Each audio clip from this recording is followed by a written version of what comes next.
নমস্কার বন্ধুরা, আমার একটা মিনি ব্লগে আপনাদের সবাইকে স্বাগত। আজকে শুক্রবার, মেয়েকে নাচ শেখাতে নিয়ে গেলাম বিকালে ইউনাইটেড ক্লাবে।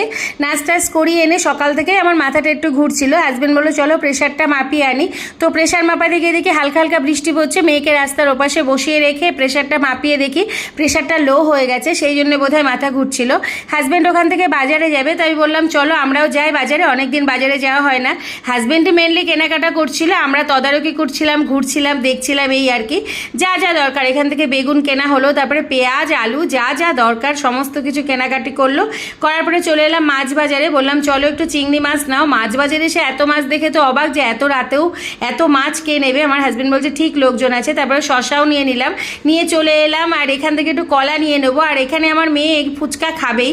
আর কলা নিতে গিয়ে দেখি এখানে তাল পাওয়া যাচ্ছে, অসময়ের তাল দেখে আমার বেশ ভালো লাগলো। তারপরে তো আমরা ফুচকা খেয়ে নিলাম। আমরা ফুচকা খেতে থাকি, আর আপনার চ্যানেলটাকে সাবস্ক্রাইব করে দেবেন।